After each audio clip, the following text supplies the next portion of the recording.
Eh bien voilà, l'échauffement est terminé et à vrai dire, pour moi, l'échauffement, ce serait déjà ce que je fais comme sport par semaine. Donc, je trouve que c'est déjà, très, très fort. Mais en tout cas, c'est toujours, intéressant de voir justement comment les réfugiés, rebondissent dans leur vie et bah, reconstruisent et trouvent justement de nouvelles activités. Et cela, nous amène à un sujet dont on parle beaucoup, dont on finalement on connaît plus ou moins on a beaucoup d'idées reçues et je pense que c'est ce qu'on va découvrir avec vous aujourd'hui. Donc, c'est la question de la fracture numérique et la question de comment on peut être inclusif à partir du numérique. Alors, pour en parler, eh bien, nous avons avec nous Pierre-Louis Roll, directeur de mission de la société directeur de mission société numérique, voilà, pardon, excusez-moi. Euh, Ensuite, Frédéric Bardot, le représentant de l'association Simplon. Jean Guo, je vous ai beaucoup vu sourire, Jean, pendant l'échauffement. Donc, vous êtes présidente de l'association Connexio et Simon Karleskin, qui est le directeur de cabinet de Alain Régnier, donc du délégué interministériel à l'accueil et à l'intégration. Et la première question que je vais vous poser à toutes et tous, c'est déjà, est-ce que finalement le numérique est une chance ou c'est un poison avec tout ce qu'on entend actuellement? Et je vais commencer par vous, finalement, Jean. Donc, je pense merci et je suis ravie d'être ici aux côtés de Frédéric, de Simon et Pierre-Louis, que je vois en fait sur l'écran. Je dirais en fait, ce qui est toujours en fait ces questions, je crois que c'est difficile en fait, c'est dur en fait, soit en fait que c'est un challenge ou soit c'est un poison. Je pense qu'on avait vu quand même pendant le Covid. Et surtout pour nos publics à nous, c'est que pour ceux qui étaient exclus ou soit maîtrisaient pas des bases numériques pour faire des marches dans leur vie pratique ou professionnelle, c'était quand même des freins importants.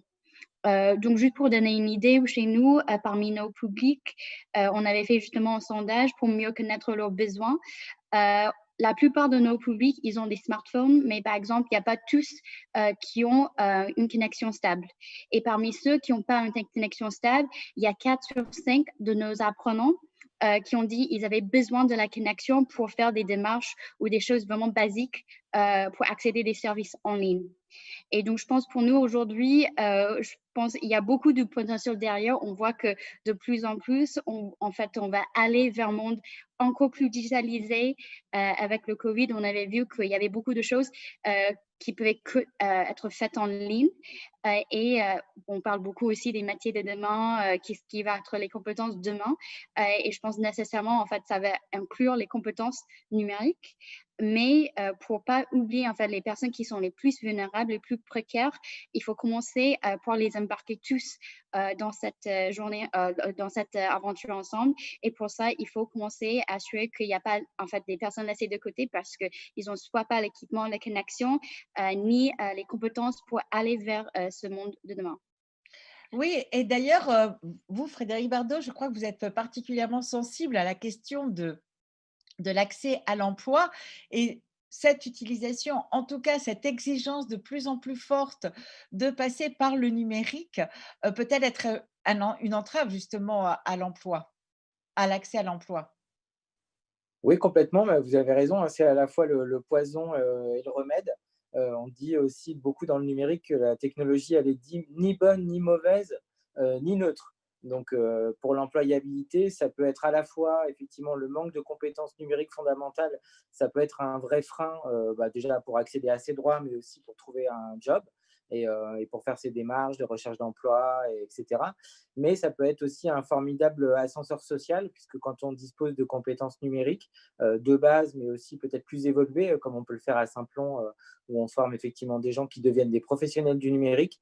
À ce moment-là, les voies du marché du travail, c'est vrai que s'ouvrent un peu comme la mer Rouge, puisqu'il y a énormément de travail dans les métiers du numérique. Donc c'est à la fois un frein, là encore, mais aussi ça peut être un boulevard et un tremplin formidable pour l'insertion professionnelle. En tout cas, c'est un élément clé qu'on considère comme un frein ou comme un booster. Donc, c'est pour ça qu'effectivement, on travaille sur ces questions-là très fortement. Oui, Jean parlait aussi, justement par rapport à la crise du covid de la question du lien social, de la communication et au niveau de, Simon, toi, quel est ton point de vue justement par rapport au poison, ou au contraire un bienfait, ce digital, le lien social? Ouais, merci Geneviève. Je rejoins tout à fait Fred. Le numérique, oui, on peut le voir comme un poison, parce que quand ça devient en fait une barrière infranchissable, et elle peut l'être pour différentes façons, c'est une barrière infranchissable parce que les sites sont trop complexes, euh, et ça peut être une barrière infranchissable parce que les gens ne sont pas formés, comme le mentionnait Jim. Et au jour où la société va de plus en plus vers la dématérialisation, où les guichets passent de physique à virtuel pour beaucoup, imaginez-vous demain ne plus pouvoir avoir accès au guichet de la Poste, au guichet de la CAF, ou Yacine le mentionnait tout à l'heure, mais pour payer ses impôts. C'est vrai qu'on accentue un fractionnement de la société, et on dit à des gens enfin, on place des gens de côté. Mais c'est évidemment une énorme chance aussi. Le numérique, d'abord pour maintenir le lien social. Je pense que toutes les personnes autour de cette table et celles qui nous regardent se disent, si demain je viens à quitter mon pays dans des conditions enfin, diverses et variées, mais qui sont souvent difficiles, garder le lien avec les personnes qui sont restées derrière, ou nouer de nouveaux liens avec les personnes qui sont dans la société d'accueil, c'est primordial. C'est aussi une chance pour aller vers l'emploi, Fred l'a mentionné, et c'est aussi une chance, et c'est quelque chose sur lequel on a pas mal travaillé à la délégation, pour la diffusion de l'information. Parce que on l'oublie parfois souvent, mais l'accès à l'information, c'est très important, et ne pas y avoir accès peut être une cause de souffrance forte. Et c'est pour ça aussi qu'on a souhaité mettre en place très vite à la DIR, à la délégation interministérielle pour l'accueil et l'intégration des réfugiés, le site réfugiés.info, qui existe aujourd'hui en version bêta et qui apporte cette information simple et traduite aux personnes réfugiées et à leurs aidants. Et c'est vraiment le numérique qui nous permet non seulement de diffuser très largement l'information de manière complètement décentralisée, mais qui nous permet aussi d'avoir une mise à jour au plus près des territoires. Donc centralisé, mais en même temps être tentaculaire. Et donc il faut absolument s'appuyer sur les forces et la chance qu'est le numérique, et essayer de minimiser et de diminuer au maximum ces poisons. Oui, parce que, de fait, quand on parle de numérique et Jean, le rappelait aussi dans son introduction, c'est est-ce qu'on a accès, à du réseau? Est-ce qu'on a accès à du matériel de qualité? Est-ce qu'on sait s'en servir tout simplement? Et vous, Pierre-Louis Roll, au niveau de la mission de société numérique, on voit bien que les choses sont, toutes les démarches sont de plus en plus numérisées. Quel est l'accompagnement justement par rapport, qui est fait par rapport, bon, bien sûr à la population, mais dans le cadre du réfugié? Est-ce que vous avez des programmes particuliers? Est-ce que vous prenez en considération ces difficultés? Hem, Simon vient parler, lui, des questions de langue et c'est vrai que c'est une question majeure. Donc, au niveau de la mission, société numérique, qu'en est-il? Alors, comme le disait Frédéric, il employait le mot de neutralité, et c'est vrai que la technologie n'est pas neutre, elle est produite par des hommes, par des êtres humains. Et ça arrive avec son lot de biais, y compris dans l'intelligence artificielle. Il n'y a pas de choses magiques, y compris dans la construction des sites Internet et des démarches que va faire l'État. Donc il n'y a pas de fatalité numérique ou un numérique qui s'impose à nous, c'est aussi des choix politiques et des choix de politique publique, de penser au mieux les outils, mais de bien avoir en tête que ces technologies-là vont évoluer et vont produire ces effets d'exclusion, comme le rappelait Jean, de personnes qui vont se retrouver avec une difficulté d'accès au numérique et aux démarches en ligne. Donc, c'est ce qu'on essaye de faire dans la mise en œuvre de la feuille de route inclusion numérique du gouvernement, c'est effectivement de mettre en place ces dispositifs d'accompagnement. Tout l'enjeu, c'est d'avoir en tête qu'il n'y a pas vraiment une seule fracture numérique avec des inclus et des exclus, qu'il n'y a pas un stock à traiter, mais une multitude de vulnérabilités face au numérique qui sont répartis inégalement dans la population, et il en est de même pour les publics réfugiés qui arrivent, avec chacun des compétences numériques différentes, parfois des problèmes vraiment centrés sur l'accès aux droits, sur les démarches, parfois des gens avec déjà des compétences numériques, et là, à penser à un accompagnement vers l'emploi. Donc tout l'enjeu de cette politique publique, c'est d'arriver à vraiment avoir des parcours assez fins pour donner la bonne formation au public. Donc bien sûr, sur les publics allophones, ça implique d'avoir des formateurs capables de pouvoir les accompagner, avec déjà tout le jargon administratif à traduire, et ça, justement, l'initiative que a détaillé Simon y participe. Et ensuite, de pouvoir les orienter vers les bons centres de formation. Donc nous, on a un dispositif qu'on appelle le pass numérique, qui est comme un ticket restaurant, mais pour avoir accès à de la formation, qu'on est en train de déployer massivement sur le territoire. Et on a notamment travaillé justement sur des publics réfugiés ou demandeurs d'asile, ces parcours de formation-là dédiés, pour qu'ils puissent, une fois que les partenaires sociaux ou les associations leur remettent ces chèques formation, qu'ils puissent être orientés ensuite vers la bonne formation. Et là, c'est là où, par exemple, Connexio peut prendre le relais pour les accompagner. Et puis après, voilà, une fois qu'on a ce bagage de base, tout l'ambitieux de cette politique publique, c'est de ne pas être la voiture balai de l'accès aux droits et de la dématérialisation, mais vraiment de participer de la diffusion de la culture numérique, et d'aller vers la citoyenneté, regard critique vers cette technologie qui peut être poison, et ensuite vers la formation professionnelle et des formations plus avancées, comme celle que peut proposer Simplon ensuite. Merci beaucoup. Et d'ailleurs, quand on parle de fracture numérique, on a aussi là comme je le disais en introduction, parfois on a de fausses idées. On a toujours l'impression que ce sont les personnes d'un certain âge ou qui vivent en milieu rural, mais on s'aperçoit que les jeunes aussi sont concernés. Et je pense que Frédéric, vous pouvez nous parler justement de cette rupture qui peut y avoir. Ils ont ils ont des outils, hein, on les voit, ils ont des smartphones, etc. Ils sont nés pratiquement avec un jeu vidéo dans la main, et pourtant. Ah, je crois que votre micro est coupé. Merci, Voilà. merci Geneviève, désolé. Effectivement, vous avez raison, hein, donc on parlait des personnes réfugiées, des problèmes spécifiques, mais on a plusieurs millions de concitoyens bien francophones et bien français qui sont déjà en difficulté avec le numérique. Et c'est vrai que s'il y a une surreprésentation des problèmes de connexion, d'équipement et de compétences chez des personnes âgées ou des personnes avec des faibles revenus, il n'en reste pas moins que chez les jeunes, effectivement, il y a une forme d'illettrisme numérique très particulière, qui fait qu'en fait, ils ont des usages très développés sur certains médias sociaux ou certains usages, mais qu'effectivement, les usages, on va dire, plus professionnels, ou, de bureautique, de rédiger des emails ou d'avoir des choses comme ça, c'est effectivement, il y a, on va dire, entre 15 et 25% des jeunes qui sont atteints de cet illettrisme numérique, qui est un frein pour l'entrée sur le marché du travail et pour la bonne marche en fait de leur accès à la société. Donc c'est vrai que c'est contre-intuitif, on parle toujours de digital native, mais ce n'est pas parce qu'on est né avec Internet qu'on sait se servir de tous les usages qui sont nécessaires pour une bonne entrée en tant que citoyen numérique et en tant que futur professionnel. Donc ça, c'est effectivement assez contre-intuitif, et c'est contre-intuitif dans l'autre sens. On sait aussi que les seniors, par exemple, sont parfois plus compétents et par exemple plus consommateurs en termes de e-commerce, voilà. Et on parle de voilà.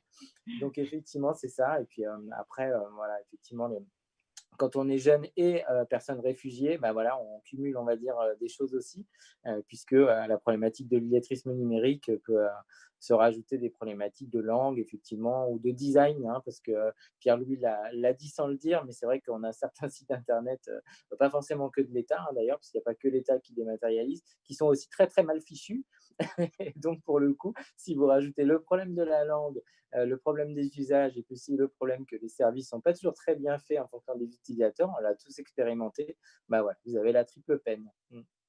Oui, et donc je vais revenir vers toi, Sébastien. Quand on s'attaque finalement, comment on fait pour réduire cette fracture? Parce qu'il y a la question des jeunes, il y a la question des outils, il y a la question des accès au réseau. On a vu que les réfugiés, il y avait aussi la question de la langue, et parfois des réflexes, y compris de compréhension culturelle et autres.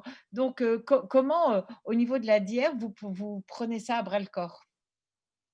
Oui, effectivement, on le prend à bras-le-corps, et surtout dans la période actuelle. Je pense qu'il faut aussi reparler de cette crise du Covid-19 qui, surtout par sa période de confinement, a mis en exergue, des difficultés immenses. Parce que si, hier, les personnes réfugiées, vis-à-vis du numérique étaient entravées surtout pour le maintien du lien social, ou pour, certaines démarches administratives, pendant le confinement et sûrement que ça va s'accentuer demain, en fait, ils étaient face à un mur parce que, le numérique était central pour, l'accès à l'information et pendant le confinement, l'accès à l'information, c'était tout simplement de savoir, les gestes barrières, les gestes qui peuvent, sauver pendant l'épidémie, de savoir qu'il fallait rester chez soi, et puis c'est rajouté, l'apprentissage pardon, de la langue qui s'est fait beaucoup en ligne, la formation professionnelle qui a pu continuer, via Zoom, la recherche d'emploi. Donc, il y a eu un espèce de goulot d'étranglement par le numérique sur des aspects, très, très divers de la vie quotidienne, des personnes réfugiées, mais j'imagine aussi de beaucoup de Français. Et donc à partir de là, on a souhaité, à l'ADIER, mobiliser le LabR, qui est le laboratoire d'innovation publique, de la délégation et qui, s'attache à cette méthode très particulière de, mettre tout le monde autour de la table, dans le seul but et la conviction de se dire, pour, surtout sur un sujet aussi, multiforme, pour avoir une stratégie qui englobe, il faut qu'on ait, des associations, des institutions, des chercheurs, il faut qu'on ait des entreprises, des fondations, il faut qu'on ait toute cette diversité des acteurs de l'accueil et de l'intégration pour penser et apporter des solutions à la fracture numérique. Et donc, on est en cours de rédaction avec une vingtaine de partenaires dans cette diversité pour attaquer les questions de fracture numérique et apporter des solutions très concrètes. Et on espère y aboutir avant l'été pour des actions à l'automne. Donc, c'est vraiment cette méthode et de rassembler et de penser ensemble pour résoudre les questions de fracture numérique. Très bien, merci beaucoup. Je crois qu'au niveau de la mission, justement sur le numérique, il y a aussi de nombreux dispositifs, qui ont été mis en place et pardon, excusez-moi, je vais prendre un petit peu d'eau. Voilà et voilà et je vais demander à Pierre-Louis Roll s'il peut nous en parler. Oui, c'est vrai que la crise Covid-19 a très bien illustré ce que vous disiez dans la question que vous posiez à Frédéric sur finalement ces publics très différents qui sont affectés par le numérique. Nous, on parle souvent de 13 millions de personnes éloignées du numérique. C'est vraiment les personnes qui sont en précarité immédiate du fait du manque de compétences numériques à un moment de leur vie. Mais en fait, on s'est rendu compte que ça pouvait être très, très, très élargi. Notamment lié aux questions d'équipement qui avaient pu être sous-estimées. Vous en parliez dans votre question précédente aussi. Le faire l'école à la maison, ça implique d'avoir quasi un ordinateur par enfant, d'avoir plusieurs outils. Les questions de connectivité aussi. Distribuer des ordinateurs, c'était pas suffisant. Il fallait aussi avoir le forfait qui allait avec. Et c'est vraiment ce tout, la connectivité, l'outil et la formation et la découverte qui doivent être pensés collectivement. Et après, il fallait aussi maintenir quand même ce lien, ce premier niveau d'accompagnement des urgences numériques, parce que on ne pouvait plus aller au guichet des services publics, on ne pouvait plus aller se faire accompagner dans un espace public numérique, dans une médiathèque. Donc, avec les acteurs de l'inclusion numérique se sont mobilisés, dont Connexio, que je salue ici, pour lancer Solidarité numérique, qui est toujours un standard téléphonique pour répondre à ces urgences numériques, qui a été piloté par la MEDNUM, la société coopérative des acteurs de la médiation numérique, et avec notre appui.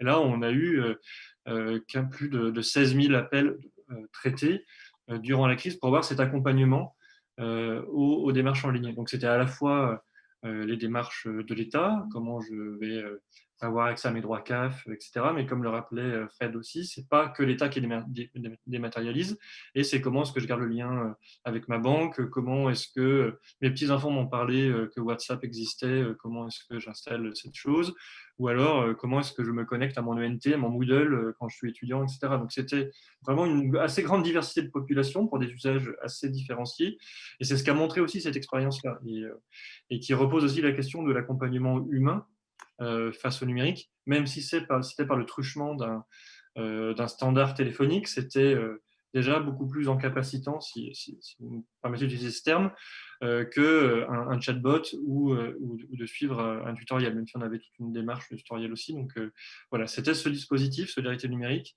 qui a été mis en place et qu'on est en train de réfléchir à justement maintenant comment est-ce qu'on va pouvoir le pérenniser au-delà de la crise. Merci beaucoup. Et justement, Jean, avec Connexio, comme le rappelait justement, eh bien, c'est une de vos missions et vous êtes très attaché à la notion d'autonomie, mais comment fait-on finalement à partir de publics très différents et notamment de réfugiés qui en plus ont souvent des problèmes de langue, comment fait-on pour leur permettre d'acquérir cette autonomie? En fait, et pour rebondir un peu sur les réponses des autres, plusieurs points clés. Je pense que la première pour nous aussi, c'est de dire, quand on dit maîtrise des compétences numériques, il y a aussi des nuances. Comme Pierre-Louis avait évoqué le fait, il y a en fait une multitude de vulnérabilités. Pour nous, on voit aussi ça chez nos publics. Et donc, c'est pour ça on dit déjà, en fait, d'abord, c'est de bien diagnostiquer, bien identifier les lacunes. Donc, pour nous, par exemple, on a des publics qui, en fait, soit ils sont vraiment sur les premières briques là pour pouvoir allumer un ordinateur, pour faire les premières compétences de base, ou on a aussi des publics qui viennent, qui débrouillent assez bien, mais ils ont besoin quand même d'aller un peu plus loin pour soit professionnaliser un peu leurs compétences de base, par exemple maîtriser pour le plateforme de services publics de Pôle emploi, pouvoir bien en fait chercher des opportunités. Je pense qu'il y a quand même des nuances justement dans cette maîtrise, et déjà même pour les jeunes aussi, de bien communiquer, bien les sensibiliser sur ces différences. Ça ne veut pas pour dire, comme Frédéric vient de dire, en fait, de maîtriser les réseaux sociaux, c'est pas la même chose que de maîtriser en fait d'une manière professionnelle ces compétences. Donc déjà, en fait, c'est une de nos missions de bien distinguer ces différences et ces nuances. Et dans un deuxième temps, de vraiment en fait plutôt travailler en partenariat avec des structures pour pouvoir répondre à d'autres besoins. On sait par exemple pour nous, si quelqu'un n'a pas un logement stable ou ils n'ont pas un niveau français nécessaire pour pouvoir en fait comprendre les consignes dans nos cours, ça c'est difficile pour eux de pouvoir aller jusqu'au bout dans notre parcours. Donc on essaie de faire en sorte qu'on travaille vraiment en écosystème, dans un écosystème avec nos autres partenaires, soit en fait pour les questions de langue, les questions de logement ou d'autres besoins, pour assurer en fait quand ils entrent, en fait on va pas avoir en fait une rupture de parcours. Et je pense que même pour les autres en fait structures aussi, avec Saplan par exemple pour leur formation, c'est aussi des points assez importants. Et donc pour nous en fait dans notre logique, c'est de vraiment bien identifier d'autres freins et de travailler en fait en partenariat pour construire un parcours qui vont aider des gens d'aller jusqu'au bout. Et le troisième point justement que vous avez posé sur comment en fait adapter justement notre pédagogie pour vraiment justement des publics qui ont des besoins assez différents. Donc, par exemple, des jeunes qui ont des différents niveaux peuvent avoir en fait des besoins assez différents. Des personnes qu'on a chez nous qui sont un peu plus âgées, qui travaillent par exemple dans un métier aujourd'hui qui commence à être digitalisé et qui ont des différents besoins. Pour nous, en fait, on part en fait plutôt des cas pratiques. Donc, on a des aspects théoriques dans notre formation qui sont assez standards ou sont les mêmes, mais pour nous, je sais que surtout auprès des jeunes, ce qui est très important, c'est de les embarquer avec nous. Surtout pour les jeunes, si vous allez les faire apprendre tableur, ils vont dire mais pourquoi j'ai besoin de ça dans ma vie? Et donc l'idée, c'est vraiment de les montrer, mais par exemple pour vous, dans votre vie aujourd'hui, est-ce que vous savez comment bien vous dépensez chaque mois pour des petites dépenses, comment vous gérez un peu un budget? L'idée, c'est de montrer pratiquement quelle est l'utilité derrière ces compétences. Et donc, je pense qu'il faut commencer plutôt pour nous par ça. Pour, par exemple, pas mal de nos publics réfugiés, l'idée, c'est de montrer parce qu'ils déploient et en fait, quasiment tous utilisent Facebook ou WhatsApp principalement pour leur communication. dans leur langue native, mais l'enjeu, c'est s'ils vont aller sur les plateformes comme Réfugiés.info et d'autres quand même, il y a toujours en fait des différences de maîtrise de ces plateformes ou de chercher des informations. Et donc l'idée, c'est de les pousser aussi, de voir pourquoi j'ai besoin en fait d'accéder à ces types d'informations et dans ce cas-là, comment en fait je peux accéder moi-même ça. Donc je pense que les cas pratiques, ça commence en fait des d'exercice. Et pour nous, à la fin de parcours, c'est vraiment de commencer en fait à les pousser vers l'autonomie, dans le sens que notre pédagogie, c'est de plutôt demander, OK, la prochaine fois, vous avez une question, on ne peut pas toujours être à côté de vous dans le cours, comme on est dans les stades de formation, mais comment vous allez en fait poser la même question et chercher les informations par vous-même. Je pense que c'est en fait une compétence clé pour eux et aussi pour tous les aidants numériques aussi qui les aident. L'idée, c'est de aussi, au lieu de en fait, faire à la place d'eux, les publics ou les personnes qu'ils aident, de poser des questions qui vont les aider à arriver à des solutions. Donc, je pense que c'est logique de plutôt, en fait, comment on va pousser les gens vers l'autonomie. Ça, en fait, a un part de responsabilité sur les accompagnants et aussi les étudiants. Parfait. C'était extrêmement complet et ça nous donne vraiment une vision de comment, avec Connexio, justement, vous les accompagnez vers cette autonomie. Et c'est vraiment extraordinaire tout le travail que vous accomplissez. Maintenant, je vais me retourner vers Frédéric parce qu'avec Simplon, au-delà de l'autonomie, c'est aussi la formation pour l'accès à l'emploi. C'est l'emploi en lui-même, c'est-à-dire que ce soit par le code ou que ce soit par l'apprentissage de code, etc., ou que ce soit par d'autres méthodes pour avoir accès à l'emploi. Et donc, vous, en termes de pédagogie, en termes aussi, comme nous l'a très bien expliqué Jean, des difficultés qui pouvaient être rencontrées, des freins, comment finalement vous dépassez tout ça et vous arrivez au résultat exceptionnel que vous avez? Bah, c'est déjà très modestement parce qu'effectivement, s'il y a bien le numérique déjà, ça rend modeste hein, parce qu'on est tous un petit peu des illettrés du numérique, hein. Moi, j'apprends tous les jours depuis 23 ans. Donc voilà, et on a tous pendant le confinement appris beaucoup de nouvelles choses, je pense. Et quand on est sur des publics fragiles, bah, c'est encore plus une école d'humilité. Donc nous, notre métier, c'est pas de former des personnes réfugiées, c'est de former des demandeurs d'emploi. Mais en 2015, on a commencé à s'intéresser à ces publics-là parce que ils sont arrivés assez massivement sur notre sol et on sait qu'il y a des opportunités dans le numérique. Donc, on a commencé à intégrer des personnes réfugiées dans les formations Simplon qui forment effectivement, comme vous le disiez Geneviève, à des métiers du numérique. Donc là, on n'est pas sur les compétences numériques fondamentales, l'autonomie pour accéder à ses droits. On est d'apprendre un métier, donc comme celui de développeur par exemple, mais ça peut être aussi des métiers dans la data, dans la cybersécurité, dans l'IA. Il y a énormément d'opportunités professionnelles, hein, c'est plusieurs dizaines, voire centaines de milliers d'emplois non pourvus par an. Et donc, c'est une occasion d'insertion professionnelle géniale pour des gens qui ont besoin de travailler et qui ont des compétences et des talents, parce que c'est le cas des personnes réfugiées et de beaucoup de gens qui sont à Pôle emploi. Donc, nous, notre métier, effectivement, c'est les détecter, regarder s'ils sont, on va dire, capables et s'ils ont très fortement envie de suivre ces formations-là et de les former jusqu'à l'emploi. Donc, c'est ce qu'on fait, hein. On fait ça, on forme plusieurs milliers de personnes par an et donc là, maintenant plusieurs centaines de personnes réfugiées par an. Et donc, ils rentrent dans nos formations, ils sont mélangés avec des personnes, des demandeurs d'emploi voilà, nationaux. Et donc, comme ça augmente aussi leur niveau de langue. Et donc, bien entendu, on les accompagne de manière spécifique. Ils ont des cours de français avant la formation, pendant la formation, souvent après aussi pour muscler leur insertion professionnelle, puisque le cas extrême qu'on ait pu avoir, c'est des personnes qui étaient très, très, très compétentes sur le plan numérique, mais qui n'avaient pas un niveau de français suffisant et donc qui étaient voilà, éconduits pendant les entretiens de recrutement pour des raisons de langue. Alors ça, c'est horrible hein, pour des gens comme nous, parce que vous avez un ou une développeur très, très recherché sur le marché du travail, mais la dernière marche vers l'emploi, elle est redoutable, hein, c'est cette maîtrise de la langue. Donc, il a fallu qu'on change nos ingénieries et qu'en plus de la pédagogie du numérique, hein, comme le disait très bien Jean, hein, qui est en fait, elle a raison, la seule compétence qu'on transmet tous, hein, quelque part, c'est apprendre à apprendre et être autonome.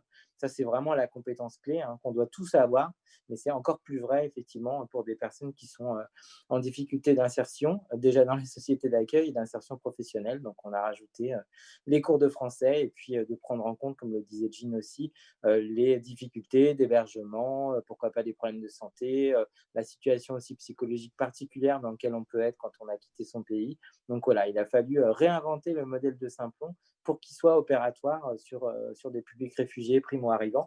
Et ça fonctionne plutôt bien, effectivement, puisqu'ils ont même des taux d'insertion professionnelle supérieurs aux demandeurs d'emploi français. Peut-être parce qu'on les accompagne encore mieux et qu'on les chouchoute tellement qu'en fait, ils sont mieux accompagnés, mais tant mieux, j'ai envie de dire. Et effectivement, voilà, on essaye d'avoir des gens de tous les âges, comme le disait Jean, aussi des femmes. Il n'y a pas beaucoup de femmes dans les personnes réfugiées pour des raisons que tout le monde connaît si on s'intéresse un petit peu à ces questions-là. Mais c'est vrai que c'est intéressant aussi pour le monde du numérique d'avoir des gens différents et pas forcément des hommes blancs ingénieurs qui ont fait des écoles voilà, bac+5. C'est très, très intéressant pour le numérique, hein, Pierre-Louis l'a dit. Il faut de la diversité dans le numérique, sinon on fait un numérique voilà, qui est centré sur le nombril des gens qui le font. Donc non seulement ça leur donne des jobs, mais en plus ça amène au numérique des compétences et de la diversité. Et ça, c'est vraiment gagnant-gagnant. Quand je disais des résultats exceptionnels, je n'étais pas loin, hein. La modestie de Frédéric a voulu limer tout ça, mais bon, en tout cas, merci beaucoup à Jean et à Frédéric parce que vous avez un enthousiasme, un engagement qui est exceptionnel. Et je suis sûre que Simon, je m'excuse tout à l'heure, je t'ai appelé Sébastien, mais je suis un peu fatiguée depuis ce matin. Je Voilà. comprends. Et je suis sûre que Simon va nous dépeindre avec le même engagement, la même motivation, la même passion, effectivement, comment la DIER, elle contribue également à lever ces freins qui, justement, peuvent être entravés, que ce soit l'apprentissage ou l'autonomie par rapport au numérique. Oui, tout à fait. Tout à fait. La DIER s'engage là-dessus parce que lever les freins périphériques, c'est primordial pour que aussi chacun puisse se concentrer sur son cœur de métier.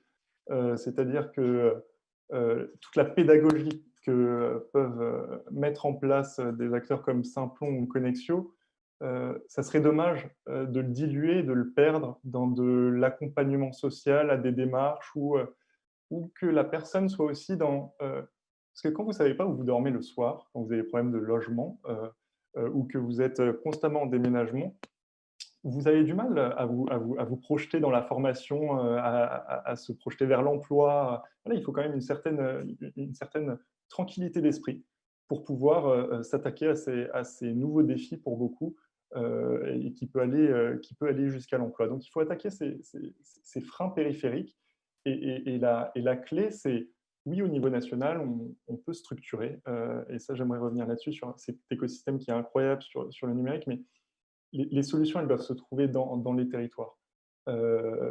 Simplon, par exemple, est déployé un peu partout en France et même dans le monde. Et il faut aller en lien avec les collectivités. La DIER a déployé des contrats territoriaux avec les métropoles. Alors, c'est des termes un peu barbares, un peu administratifs, mais qu'est-ce que ça veut dire derrière? C'est que, en fait, l'État et les collectivités se tendent la main pour se dire, bon, qu'est-ce que, ensemble, comment est-ce qu'on peut améliorer les choses?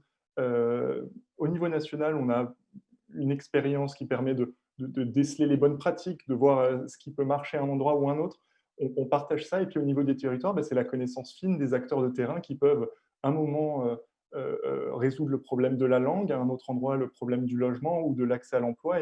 Et évidemment, le numérique, là-dedans, s'inscrit de manière naturelle.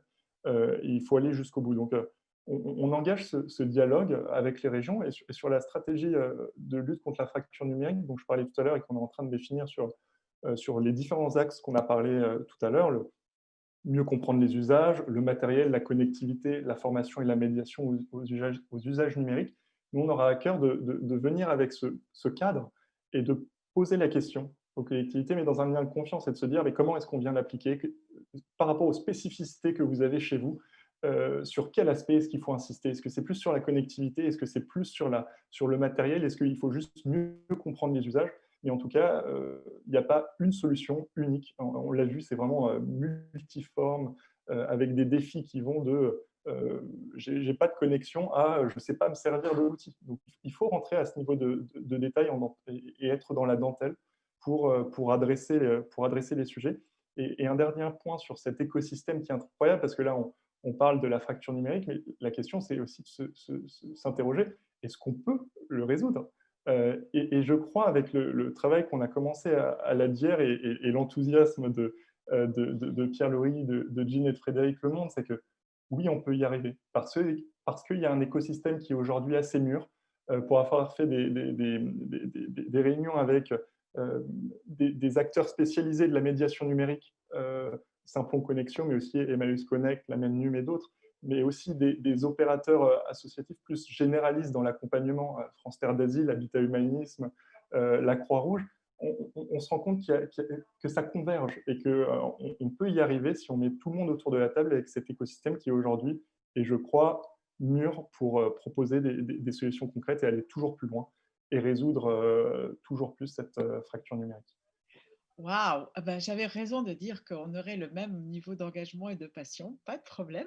Et pour la dernière question, après nous allons devoir nous quitter, mais moi je vais interpeller un peu Pierre-Louis pour savoir, bon, c'est au niveau justement de la mission société numérique, on a parlé accès, on a parlé autonomie, on a parlé formation, on a parlé également justement accéder au métier du numérique, mais Pierre-Louis, qu'est-ce qu'il en est justement de l'accès pour que ces jeunes et ces moins jeunes réfugiés qui justement ont envie de passer, franchir le cap de monter une start-up parce qu'eux aussi ont des idées, etc.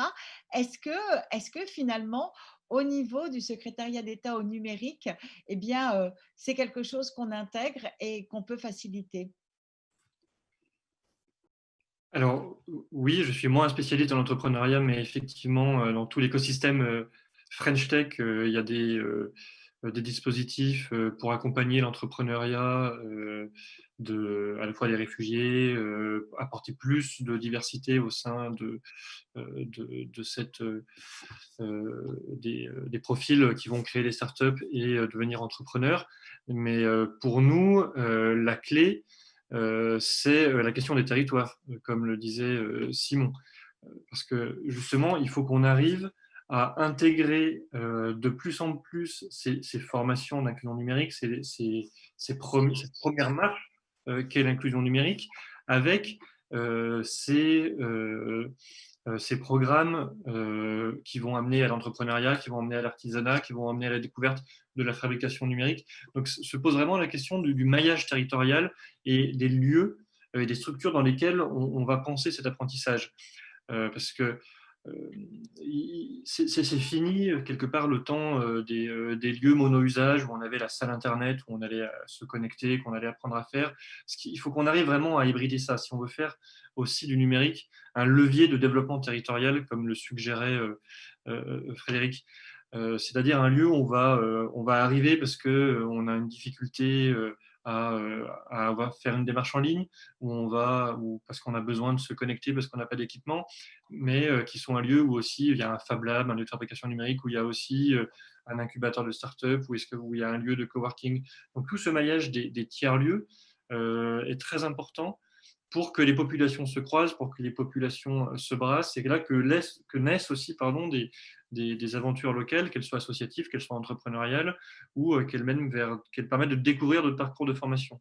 Et donc, c'est là l'inclusion numérique qui est utile quand le point d'entrée, finalement, n'est pas le numérique, où on remet le numérique pour ce qu'il est, un simple moyen, et parce qu'on va venir au jardin partagé et on va nous demander de tenir un blog ou d'utiliser un logiciel de suivi. C'est là on va découvrir que finalement, on est venu pour un usage et le numérique va devenir un moyen.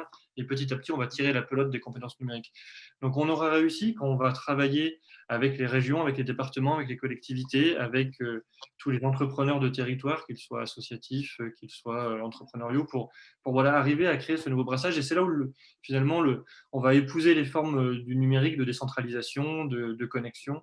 Et là, on aura réussi. Donc, c'est un peu le défi qui s'ouvre à nous et qui nous oblige aussi quand on voit effectivement l'enthousiasme de Jean ou de Frédéric, qu'ils ont chacun, ils apportent leur brique à ces nouvelles façons de brasser les populations et d'inventer des nouveaux lieux. Donc, il faudra qu'on soit à la hauteur de ce défi-là, mais il y a vraiment quelque chose de hyper précieux pour les territoires, effectivement. Peu de passion suscite le Geneviève, numérique. Oui, vous voulez dire quelque chose? oui, juste, non, si vous me permettez, effectivement, on a déjà eu, mais je pense que Jean, c'est pareil, des exemples de personnes réfugiées qui ont monté des entreprises, voire des startups après nos formations, donc ça existe. Et pour compléter ce qu'a dit Pierre-Louis, il y a un programme de la French Tech qui s'appelle le French Tech Tremplin, donc qui est réservé aux entrepreneurs et aux entrepreneuses issus de la diversité, notamment les personnes réfugiées. Donc voilà, il y en a, ça existe. Et puis pour les territoires, pour préparer cette conférence, j'ai regardé donc, sur les centaines de personnes qui ont été formées à Saint-Plon. Donc je vous donne quelques endroits: Montreuil, Aulnay, Montrouge, Nanterre, facile. Lyon, Grenoble, Clermont-Ferrand, Chambéry, Toulouse, Montpellier, Alès, Bagnols-sur-Cèze, Roubaix, Calais, Cannes, Marseille, Strasbourg, Nancy, Bordeaux. Voilà, donc il n'y a pas que Paris, il n'y a pas que l'Île-de-France, et il y a aussi tous les territoires. Donc ça, c'est ce que je voulais juste rajouter. Merci de m'avoir donné l'occasion de le faire. Oui, oui, oui, très bien, parce que c'est vrai que j'ai posé une question un peu piège à Pierre-Louis. Je m'en excuse, mais bon, voilà, j'ai profité de l'occasion. En tous les cas, je vous remercie beaucoup tous les quatre. C'était passionnant et vous êtes passionnants, vous faites des choses extraordinaires et voilà, continuez, on ne peut que vous encourager à aller dans cette voie parce que c'est vrai que comme on avait commencé cette table ronde en parlant d'opportunité ou poison, il faut que ce soit une opportunité et le seul moyen que ça le devienne, eh ben, c'est que toutes les personnes sachent comment le maîtriser, que ce soit au niveau justement de l'utilisation, mais aussi pour accéder à ses droits, pour toutes les démarches qui doivent être entreprises, mais aussi trouver du travail dans sa vie de tous les jours, parce que ça peut faciliter la vie dès lors qu'on maîtrise. Donc, un immense merci. Je vous souhaite une bonne fin de journée. Je crois qu'il y a du soleil. En plus, demain, c'est la fête de la musique, donc on va pouvoir voilà, se détendre. Et pour le moment, je le rappelle, nous sommes ici dans un live pour célébrer la Journée mondiale des réfugiés. Nous célébrons leur courage, nous célébrons leur résilience. Et ce que l'on va vous passer maintenant, c'est la vidéo que nous avons passée en ouverture ce matin de Filippo Grandi, qui est le haut-commissaire des Nations Unies aux réfugiés et qui, lui, va justement nous délivrer le message que l'on attendait avec autant d'impatience pour cette journée des réfugiés. Voilà, je vous souhaite encore immense merci pour toute cette énergie et cette émotion. Je suis prête pour repartir, pour refaire 8 heures. Grâce à vous, ça y est, j'ai refait le plein. Donc, merci beaucoup et on Merci. continue. Au revoir, à bientôt. Au revoir. Au revoir.